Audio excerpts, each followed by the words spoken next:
Et je vais vous dire pourquoi c'est plus intéressant de vendre des stylos comme celui-ci. Tu vas me prêter ton agenda.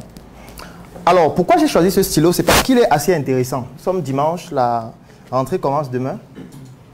Et ce stylo-ci peut faire des merveilles à l'école. Pour une raison qui est simple. Alors, nous sommes à la messe entrepreneuriale. Je vais écrire bonjour.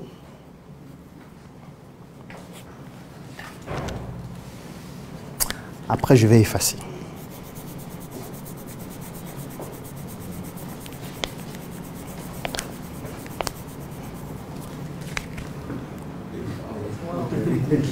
Intéressant, n'est-ce pas? Qui veut vendre les stylos?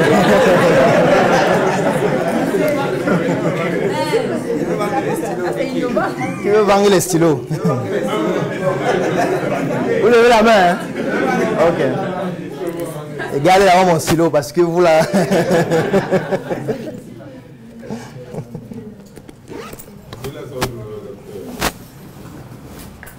Voilà ce qui nous tue. On veut aller au champ, cultiver. On veut élever les poulets, les porcs. On veut vendre les casques, les téléphones. Alors qu'il y a des choses simples, très simples. Et comme c'est simple, c'est donc plus simple à commercialiser. Mais personne ne veut vendre ça. Personne ne s'intéresse à ça. Parce qu'on se dit, ce n'est pas à mon niveau. J'ai quand même beaucoup fréquenté, donc je ne peux pas me permettre de vendre ce genre de produit. On va se moquer de moi. Et ça, c'est la première erreur que moi j'ai commise. Et je ne vous recommande pas de commettre la même erreur. Parce que moi, le problème que j'ai quand je me lance en entrepreneuriat, c'est que je suis médecin. Donc, ça veut dire que j'ai fréquenté comme vous. J'ai fini l'école, je suis allé en fac de médecine, j'ai fait 7 ans. Et le problème en fac de médecine, c'est qu'on te bourre le cerveau, on te fait croire que tu es intelligent.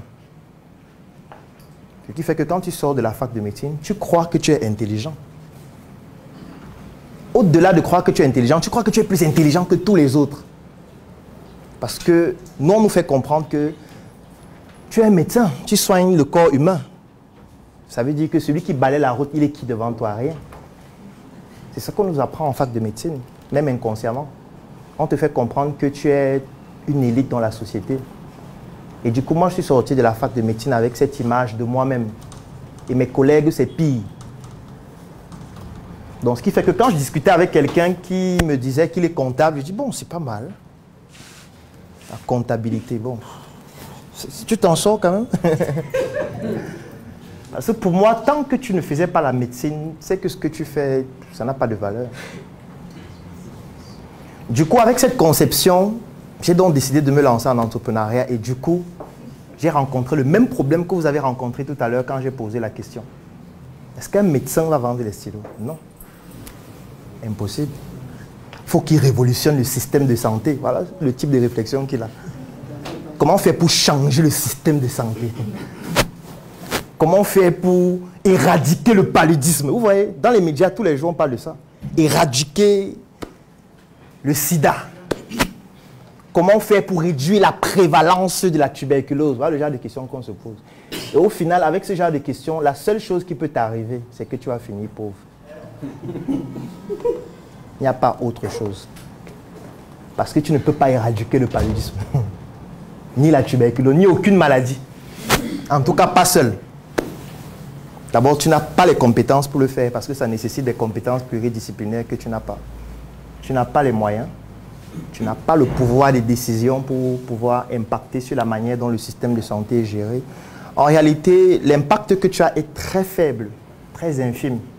Donc, du coup, tu es en train de te poser des questions qui vont te conduire à des réponses qui ne te produiront aucun résultat intéressant. Sauf que moi, j'étais dans ce piège-là. Et je suis resté dans ce piège pendant 5 ans. Donc, pendant 5 ans, je voulais réaliser des choses exceptionnelles.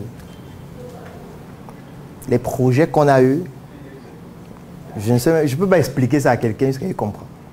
Parce que ce que vous voyez en ligne, c'est 2% des projets que nous avons réellement.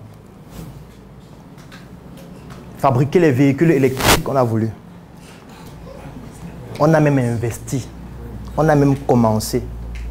J'ai publié même des vidéos dessus sur Internet. On a fait des maquettes, on a fait des algorithmes d'intelligence artificielle. On travaille avec des ingénieurs camerounais qui sont en Allemagne, qui travaillent à Volkswagen, Mercedes et tout. On voulait le faire réellement. Fabriquer des fusées, on a voulu. Start-up Space.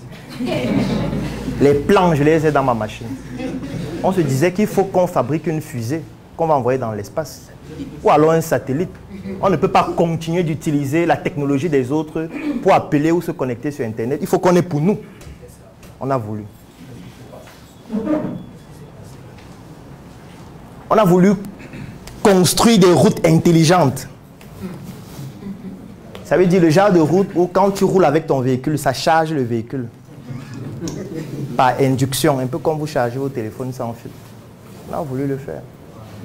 Et que tu n'as plus besoin de brancher ton véhicule électrique.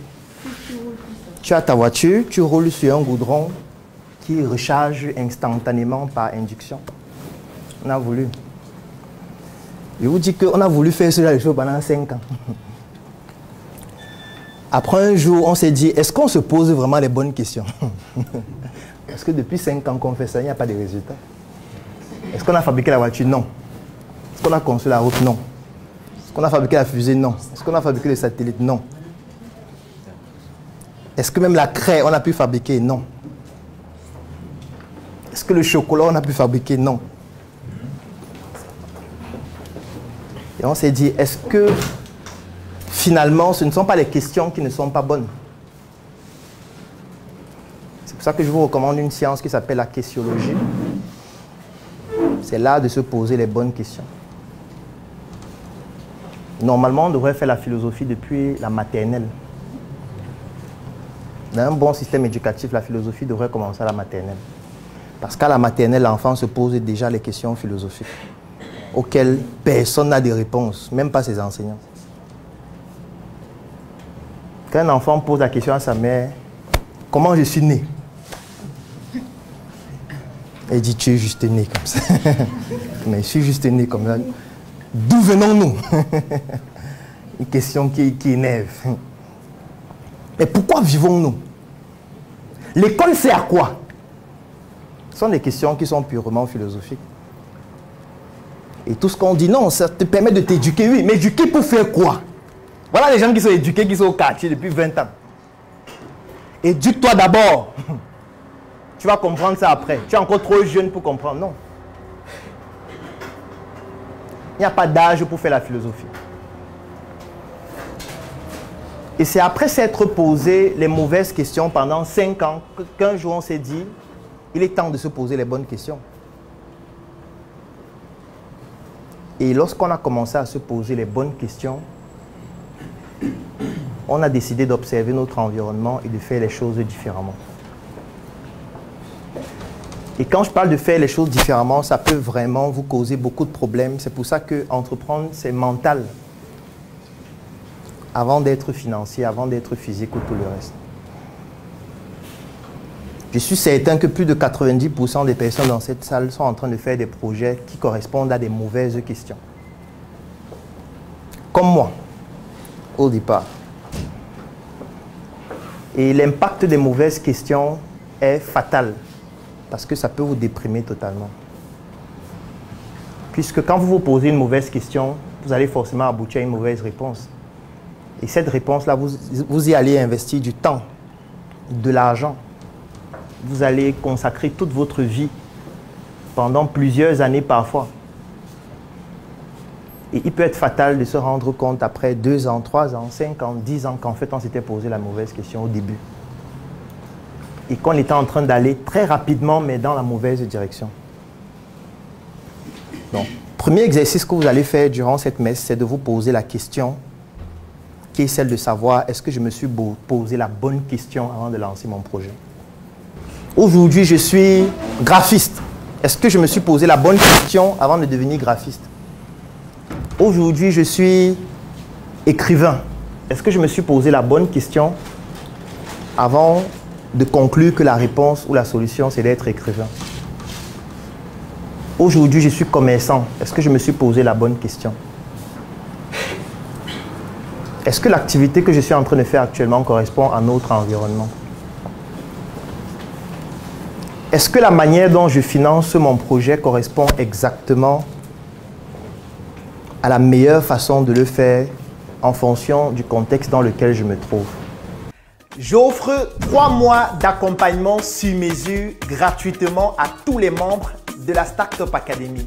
La Startup Academy, c'est cette initiative qui a vu le jour en 2016 et qui est basée sur un trépied que nous appelons le trépied idéologique qui comporte la sensibilisation en ce qui concerne l'entrepreneuriat, la formation sur tous les métiers et les secteurs d'activité qui tournent autour des opportunités d'affaires et enfin l'investissement dans des projets.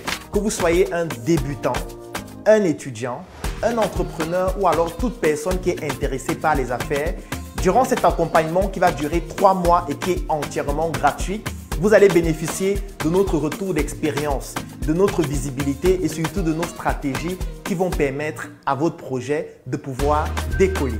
Je vais laisser un lien dans la description de cette vidéo et en commentaire. Vous cliquez dessus, vous remplissez le formulaire pour pouvoir bénéficier en exclusivité de cet accompagnement gratuit sur mesure par rapport à votre activité qui va durer 3 mois.